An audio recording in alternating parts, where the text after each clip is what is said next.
Chapter 9. The Prime Minister's death. General Lei Kai took his 50 soldiers southwards. At dusk Lei Kai gave the order. "Let's eat our fill, and then continue through the night. The princes cannot have gotten very far ahead of us." The soldiers did as he said, and they were soon back on the road. Near the second watch, his soldiers, wearied of the fast pace of advance, began napping on the saddles, many of them nearly falling off. Traveling at this speed in the dark, efforts will have been in vain. It would be better to rest now and go after them again early in the morning when our strength's renewed. Lei Kai thought, then ordered his men. "See if there's a village nearby where we can rest for the night." His order greatly pleased the soldiers, who raised their torches and saw in the distance a village in the dense pine trees. When they got there, however, they found that it was nothing more than a temple. One of the soldiers reported to the general, "There's an ancient temple ahead. We can spend the night there."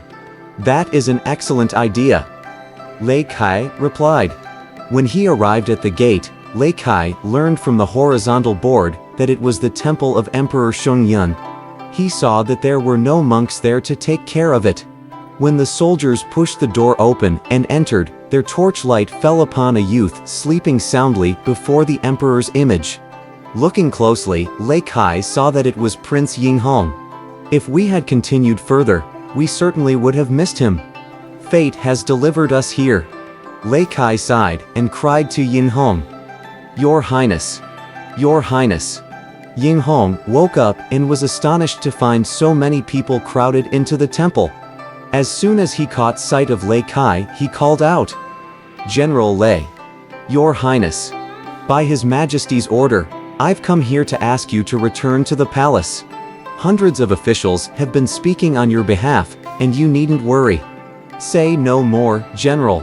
I know very well that it is utterly impossible to escape from this great calamity. I'm not afraid of death, but I'm so tired from my journey that I can no longer walk. Would you be kind enough as to let me ride on your horse? You may ride on my horse, and I'll follow on foot, Your Highness." And thus they made their way directly to the fork in the road as previously arranged. After he had traveled east for 2 days, General Ying Pobai came to Fengyun, a small village, and 10 li beyond he noticed a big mansion with high walls and a horizontal board with "The House of the Grand Tutor" inscribed in gold. This, he soon discovered, was the residence of the retired Prime Minister Shang Rong. He jumped off his horse and entered the mansion to pay a visit to his patron. When he saw that Shang Rong was dining and drinking with Ying Jiao, he stepped forward. "Your Highness! Prime Minister!" he announced himself. "By order of His Majesty, I've come here to ask Your Highness to return to the palace at once."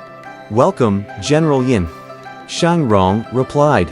"I often wonder how it is that there are 400 civil and military officials at Jiaoge, yet not one of them dares to admonish the king. In their vain pursuit of rank and fame, they hold their positions but fail to serve the nation dutifully." The old Prime Minister's fury scared Ying Jiao. "Prime Minister, please control your temper. Now that General Ying's come to arrest and take me back to the palace, I've little hope that I'll live much longer," Ying Jiao said, his voice trembling. Tears fell like rain. "Don't fear, Your Highness. Though I haven't yet completed my written report, I'll go to the king and speak to him in person." Shang Rong comforted him. Ying Pobai began to worry that the king might accuse him of conspiring with Shang Rong. "Prime Minister, since I have an order to bring His Highness back to the palace at once, we can depart first. You may set off somewhat later, so as to demonstrate that there have been no private dealings between us." General Yin, "I see what you mean, and you're quite right.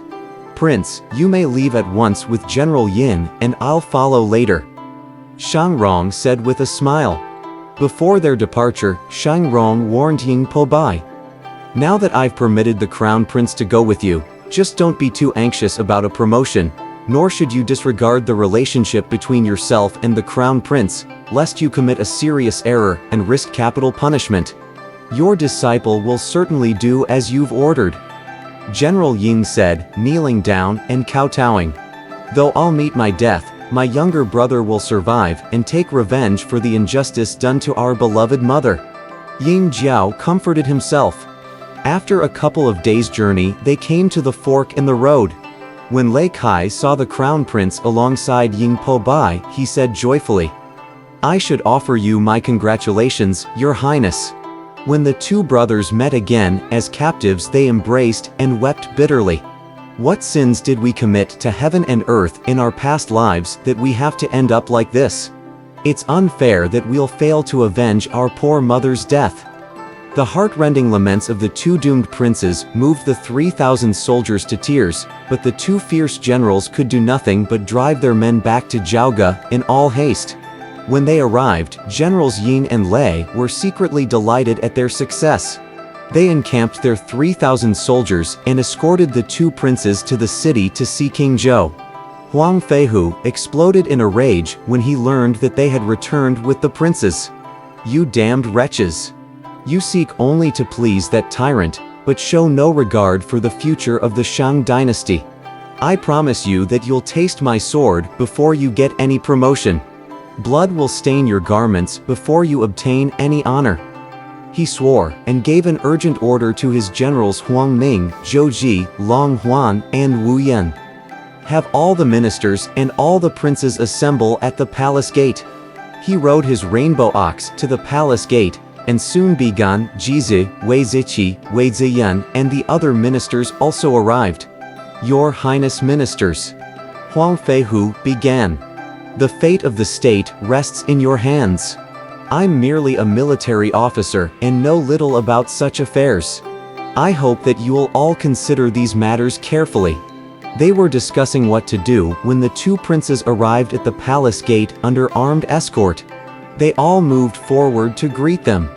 Members of the royal clan. Ministers. Ying Jiao addressed them in tears. "You know as well as we what a disaster it would be if we're to be slaughtered. My brother and I have never behaved improperly. Even if we had committed an error, we should only be demoted but not punished by decapitation. I pray that all of you show your concern for the state and rescue us from death. Your Highness, don't worry so much. A large number of officials here are ready to speak out on your behalf," Wei Ziqi said sympathetically. Meanwhile, Generals Ying Po Bai and Lei Kai had arrived at the Fairy Longevity Palace and made their reports.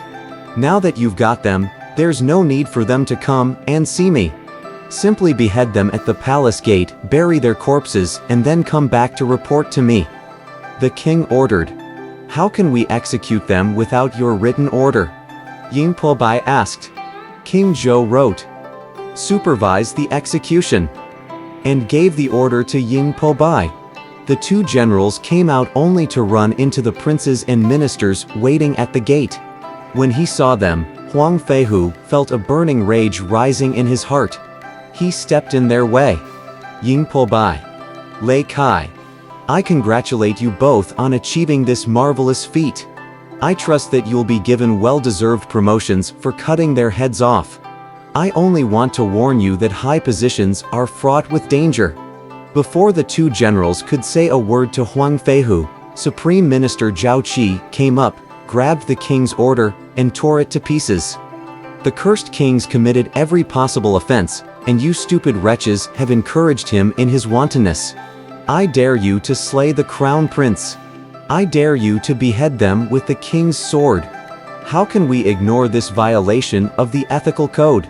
How can we overlook the corruption of sacred virtues?" He roared. "Princes and ministers, the palace gate isn't the proper place to discuss state affairs. Let's go to the Grand Hall and invite His Majesty to attend. We must admonish him whether he likes it or not. We must save the state from destruction." Generals Ying and Lei were greatly taken aback to see them so agitated. They stood dumbfounded, not knowing what to do. Huang Feihu ordered Generals Huang Ming, Zhou Ji, Long Huan, and Wu Yan to protect the princes from any possible harm that might befall them. The 8 executioners who had bound up the princes and were waiting for the execution order could do nothing but stand around and wait. The ministers streamed into the grand hall. They struck the bells and beat the drums to announce their intentions of speaking to King Zhou.